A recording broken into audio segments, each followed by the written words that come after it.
What's up? So we're live right now. I don't know if anybody's gonna come in yet. It's already up. Let me make this bigger so I can see. Oh, I can't see the chat that way. Let's see. Okay, here we go. I need to pull up Facebook on my tablet. I'm over here sweating, dude. Like I've been moving a lot. You've been going hard. Man, yeah, just going hard. Because I tried to leave this morning at I was trying to leave at 9:00, right? Yeah. And so what had happened was I didn't leave until 1, and I'm like, Jesus, I got a whole show that I do at 7:00. Like, what in the world? And hit some real crazy traffic. So for real? Yeah, it's kind of nuts. We don't have anybody that's looking right now, but typically when that happens, they tend to join.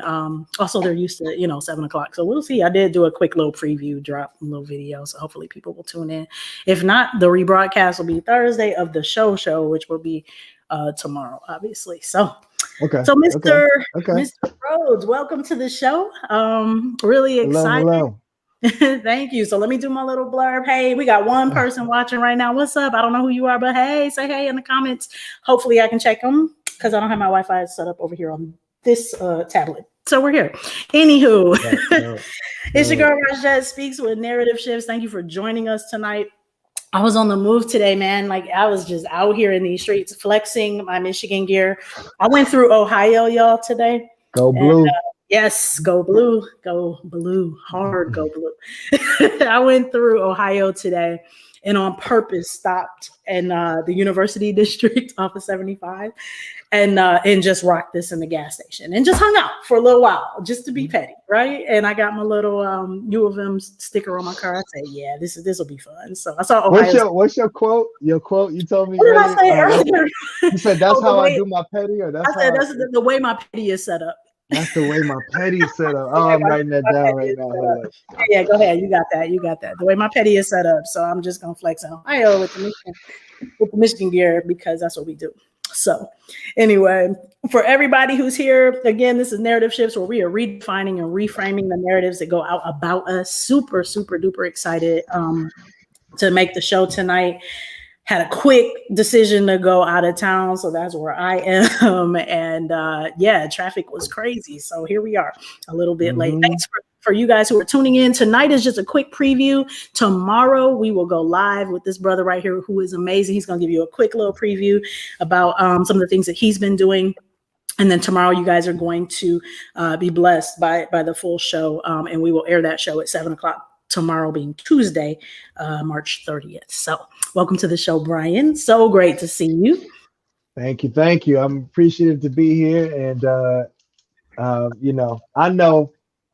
know Jet as we all know her. I know, we go back. So she was a towering figure when I was coming up, you know what I mean? And it still is, obviously. So it's great to see you, and I'm thankful to be on your show. And you've always been just such a supportive human being, and that's it's dope. It's dope. I love this. I can't see if anybody's on. I just see I think I need to sign up or something like that. Okay, cool. What up, 4 people? That's all good.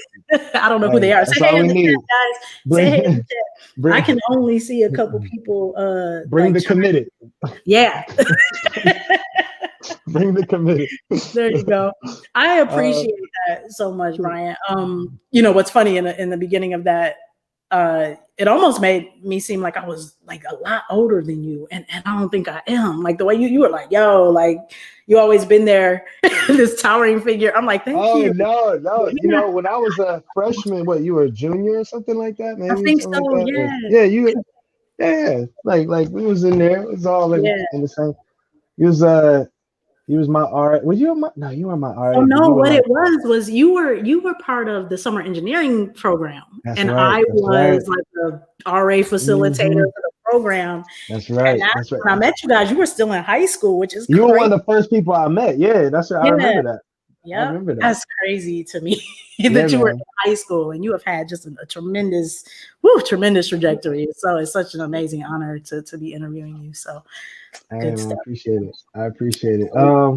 What would Yeah, you tell like me to just a little bit about myself? Okay, so yeah, tell us a little uh, bit. so my name, I go by Brian Vincent Rhodes. That's my name. Back in the day, Jet, people like my folks, I go by B Rhodes or something Yep. like that.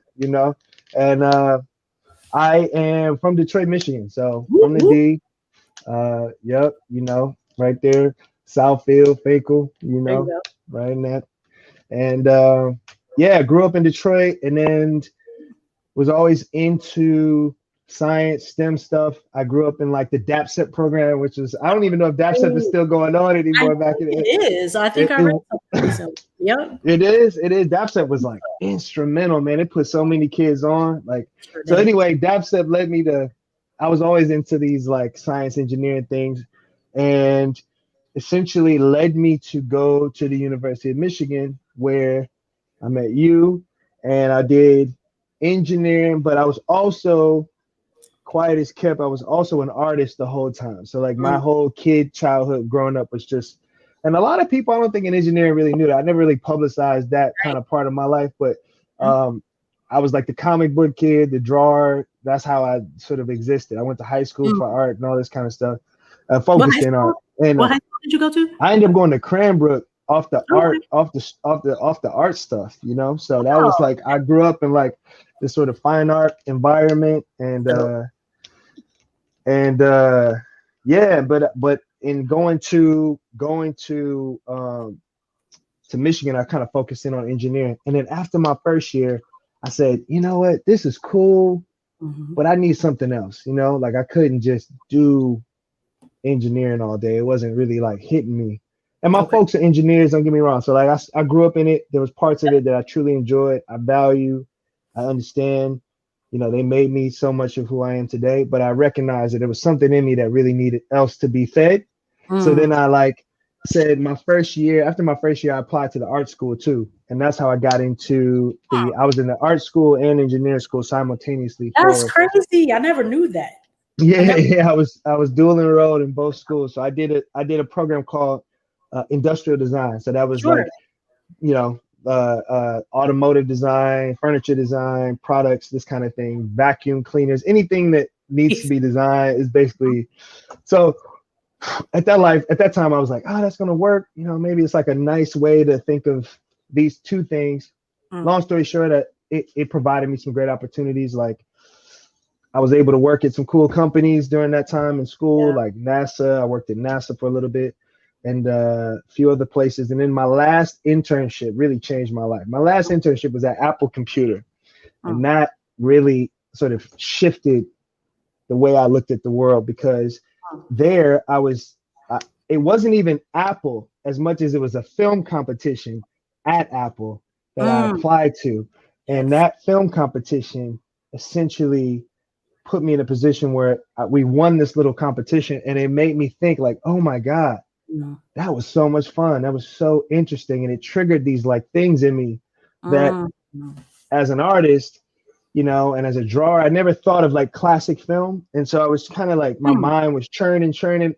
Growing up in a place like Michigan, you're not exposed to that kind of art, right? You're exposed to different kinds of art. So Steve Jobs was alive at the time. He liked the film. It was an iPod commercial. And That's so, crazy. got a chance to talk to him a few times, and like he Mm. gave me some really it was a group of us. He gave us some good knowledge, but Mm. it didn't click till later about just doing what you want to do out of passion, and focus is not necessarily knowing what you want to do, it's knowing what you don't want to do and saying no, Mm. and taking time to invest in yourself and not necessarily material things. Yep. And those are like some big ideas. But as a 24, 23-year old, 22-year old, maybe I was like, okay, I'm trying to figure that out. So anyway, I got inspired by that, and I did advertising for a few years. I was like, how could I get into, I Mm. didn't take any engineering opportunity. I was just like, how could a kid with engineering get into the film game? And I thought to Mm. myself, maybe advertising would be a throughway or something, you know what I mean? Because you shoot Okay. commercials, this kind of thing. Yeah. And I ended up doing that for like 3 years. I got into this black owned agency called, it's not around anymore, unfortunately. It's called Global Hue. It was Okay. called Don Coleman and Associates, and Don Mm. Coleman was a guy from Michigan, former football player who started this agency, and they afforded me an opportunity. They saw my sketchbook. They were like, "Hey, kid, you don't know anything. You got this one little commercial in the sketchbook. You know, we don't know. You know, we like your drawings, but we'll freelance you, right, and see if Okay. that's something that if it could work out." And I think after the first week, they hired me, so it was kind of That's like dope, crazy. you know. Oh my And gosh. I was an art director for Global Hue for like 3 years Hmm. and worked on a lot of commercials, got the chance to travel, got to see film like production and action, Nice. and that led me to realize that, oh man, I think I really want to do this, you know. That's awesome. um in that pursuit though, Hmm. you know, and we could get into this later. In Hmm. that pursuit, I was trying to figure out what that looked like, and there's a bigger lesson to finding, like, I'll get into that later, but there's like a bigger Hmm. lesson to, like, I think everyone knows what they love. It's just how to make what they love into a thing, right? And so, Mm. like, so I think, like, you know, I knew I loved comics, I knew I loved animation, I knew I loved these things, but I wasn't totally sure how to turn, you know, I was trying to make it work within this box, if that makes sense. And Okay. sometimes there's like, sometimes you just, you know, you can make it easy for yourself by just sort of like, I don't know. There's a part of my life. I'm a backup. There's a part of my life where I just couldn't figure out how to connect those dots. Mm. Okay. And so I was figuring out, okay, I love film, didn't connect the animation stuff at that time. But then Okay. I got offered this opportunity to design a medical device out of nowhere. That part. And that part came out of nowhere. Mm. And so I was in my dentist at the time, who was a surgeon, who was a very brilliant guy. His son was also a practitioner. He was Mm. starting a startup, and he took me in, and I was the chief design engineer for this medical device startup for 4 years, and we had Mm. it was a device that could regenerate bone tissue in your mouth, and I had an animal lab, and I had it was a wild That's experience. I bananas, just man. I just like kind of opened myself up to the ride of life, Mm. if that makes sense. And Yes. you know, you go through these, like, it's wild to even think about. But yeah, I was in a basement of a of a dental practice for a few years. We had a lab in Wayne State, and Okay. I was designing medical devices with CT scans and like cutting edge, like, patent technology, and you Oh, know, right on the boulevard, right on the boulevard. and wow. uh and it was, you know, a remarkable experience in a lot of ways. And Mm. um I wanted to I wanted to satiate that part of me that was like, I loved I love biology, right? Yep. And so Yep. part of me was like, I hadn't finally, I said, let me try. What led me to that opportunity, or what made me bite on that opportunity, was Mhm. in some way the feeling that I hadn't seen what engineering was like at its highest level, in my opinion. Mm. And so I Okay. was like, you know what, before I just like let it go, let me try this little thing for a second. I know it's not forever. I know it's not Right. the thing, but like, okay, I'm young enough. Let me just like try something different, if that Mm-hmm. makes sense. Mm-hmm. Because I didn't know to move to California yet or anything like that. Okay. So I was like, okay, let me try this. Maybe I'll make a few bucks and go on to the next thing. So I Yeah. did it. And here's the thing, it's like everything that you do takes a certain level of commitment and like energy, and like startups are the Mm. most extreme version of that. Yep. Startups are like 7 days a week, Jeez. you know, sometimes 8 days a week, you know what I'm saying? Like, it's just Right. it's real, and it's True. like it's relentless, Mm. and you have to sort of be in it. And medical devices take a while. They take a Mm. while. They're not like an overnight thing. Okay. I was in it for like 4 years. We had a prototype. We had a proof of concept that was successful. Mm. Um, but I also recognized after a while I was kind of burning myself out, right? Because I was just by myself. It was only a few of us. It was a very small team. Mm. There were some things that happened, you know, not to bore you. There were some things that Mhm. happened with the funding that unfortunately happened, that was not, to no, you know, no problem of the to nothing with the project itself. It's just some things happened which changed the dynamic of the company. And Sure. you know, it was also a time where I was feeling like, okay, well, there's another chapter out there. I had given this some energy, and I said, now, I'm gonna go for the thing, if that makes sense. Because I was at night, I was writing comics and stories and these kind of things, and I was just like, there was a big. I remember this quote, and it just kind of shook me a little bit. I think they credited to Chris Rock. Chris Rock is one of my favorite comics. Okay. But it was like, you can't be great in your spare time. And I remember hearing that. And I remember thinking to myself, man, that's so true. I'm like working all day and giving my energy to this thing all day. And then I'm trying to like do something in the night and it's exhausting. After a while, you just kind of be like, you can't give your all to anything. Right. And so after a while I said, you know what, I can always come back to doing something in this space. Yep. My dream is to do this thing that seems so crazy, so impractical, so out there.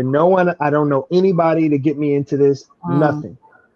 And I was sort of at a place in my life where I was just kind of fed up, if I'm honest. Like, I think I kind of like, I was like, there's no real, it was a win-win. Like, I don't want to go back here.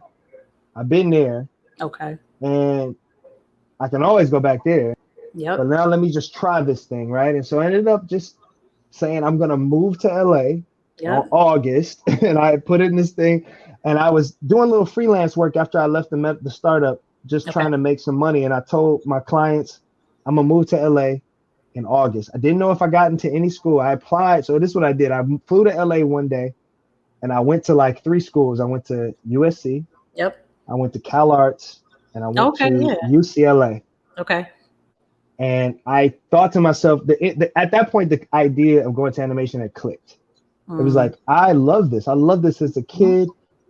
Duh. You know what I'm saying? Like when those real prolific moments happen, it's really like a duh moment. Yeah. It's like a duh. It was like a duh. Like, oh my God, how have I not seen that? Do you know what I mean? You think the environment had something to do with that? Like you just being sort of out there? Was that what you think? No, it had clicked before. Okay. It clicked before in Detroit, but it just took longer, I think, because I wasn't exposed. Maybe, I don't know. I don't know why it took as long as it took. It just took as long as it took. Maybe because I wasn't exposed to it. If I was around it more and I saw people doing it and I understood it, I had to choose like some engineering logic to recognize that I really wanted to do this. Because I had to be like, I remember what that feeling felt like back in the day. I know I can draw.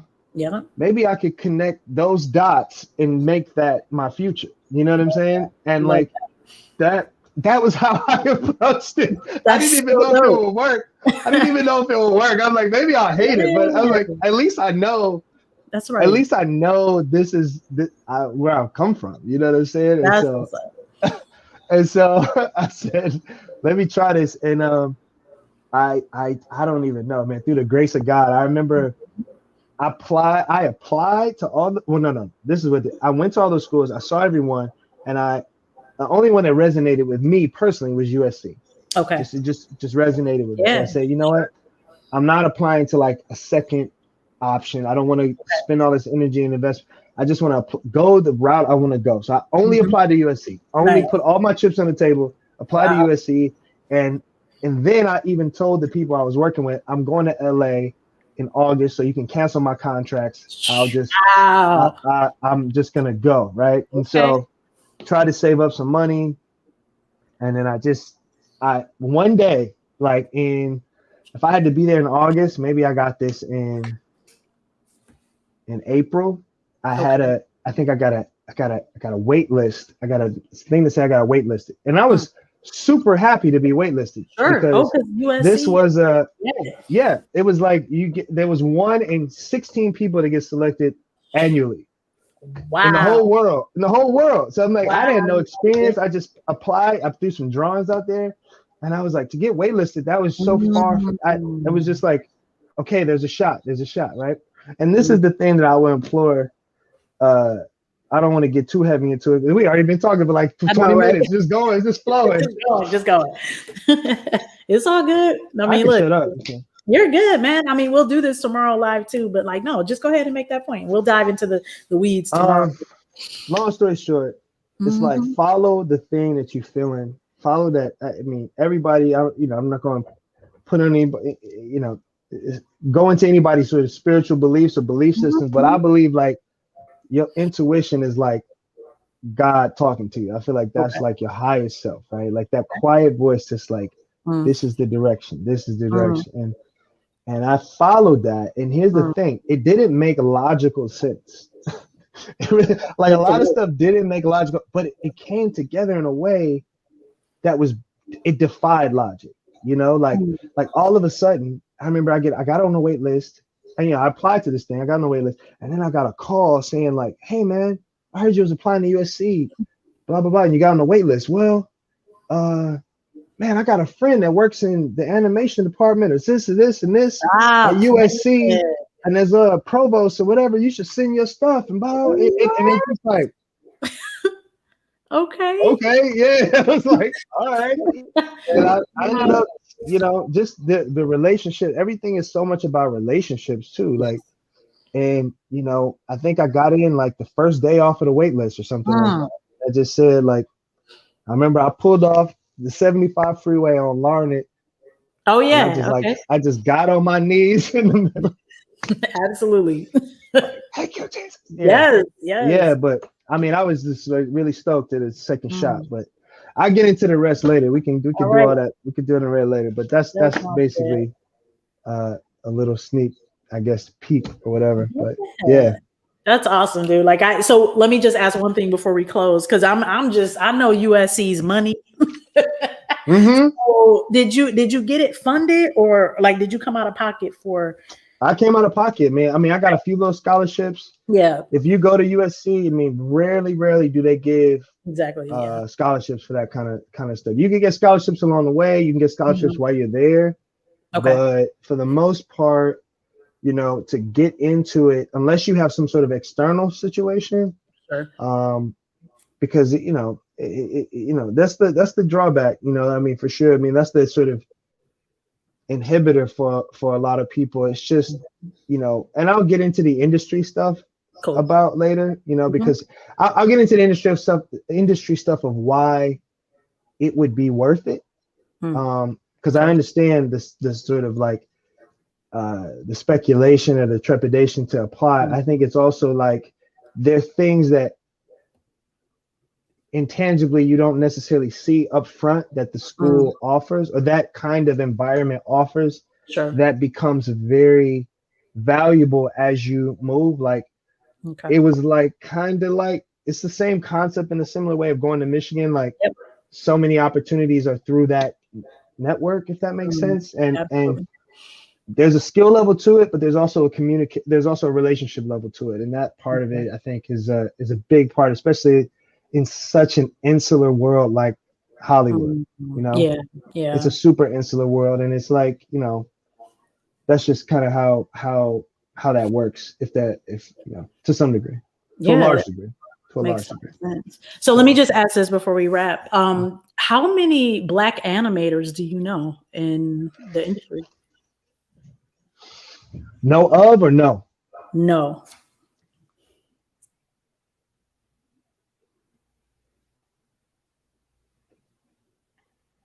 Maybe 5. Okay. Maybe 5. Okay. Maybe 5 in the industry, and we can get into all that. That's cool. That's a very real conversation. But yeah, about 5. Wow. About 5. How many I know of? Yeah. Like 6. Just kidding.